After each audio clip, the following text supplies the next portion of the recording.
Hello everyone, welcome to our online class of science given by St. Angel's Public School 4th Standard 3rd. Today we will continue chapter 1 Living and Non-Living Things. In the previous video we had discussed about living things grow, living things need food and water, living things breathe.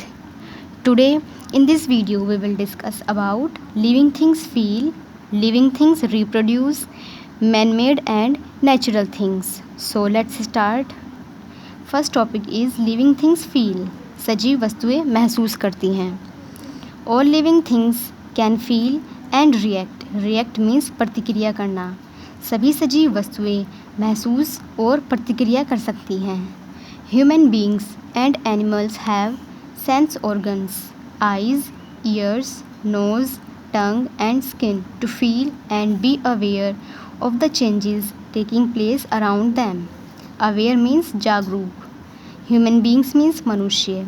मनुष्यों और जानवरों में महसूस करने के लिए और उनके आसपास जो कुछ भी बदलाव हो रहे हैं उनके प्रति जागरूक होने के लिए उनके पास ज्ञानेंद्रियां होती हैं. 5 सेंस ऑर्गन्स यानी कि 5 ज्ञानेंद्रियां हैं. Eyes, ears, nose, tongue, skin. Living things can feel whether an object is hot or cold, soft or hard, smooth or rough by touching it.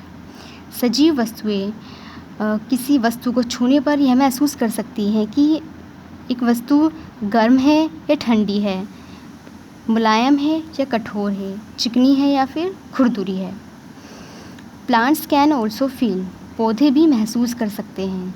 They feel the presence of sunlight and their branches grow towards it.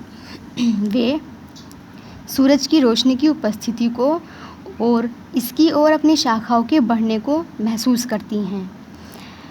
Plants roots grow towards the area where water is easily available. पौधों की जड़ें उस क्षेत्र की ओर बढ़ती हैं जहाँ पर पानी आसानी से उपलब्ध होता है. Now come to the next page. Living things reproduce. सजीव वस्तुएं दोबारा पैदा होती हैं. Reproduction is the process through which a living being gives birth to a young one of its own kind. Reproduction means प्रजनन. प्रजनन एक ऐसी प्रक्रिया है जिसके द्वारा जीवित प्राणी अपने तरह के एक बच्चे को जन्म देता है. A cow gives birth to a calf. एक काव एक काफ को जन्म देती है. A woman gives birth to a baby. एक वुमेन एक बेबी को जन्म देती है. Birds lay eggs from which young ones come out and slowly grow into adults. Birds eggs lay करती हैं, अंडे देती हैं जिसमें से बच्चे बाहर निकल कर आते हैं और वो कुछ समय बाद एडल्ट्स में ग्रो हो जाते हैं. A plant produces seeds which develop into seedling and then into big plant. एक प्लांट एक सीड प्रोड्यूस करता है जो धीरे धीरे सीडलिंग में यानी कि छोटे पौधे में डेवलप होता है, जिसका विकास छोटे पौधे में होता है. फिर कुछ समय बाद वो एक बिग प्लांट में ग्रो हो जाता है. Some plants produce new plants from roots, stems, leaves, etc. कुछ पौधे अपनी जड़ों, तनों और पत्तियों से नए पौधों को पैदा करते हैं या न्यू प्लांट्स प्रोड्यूस करते हैं. Rose plant grows from a stem cutting.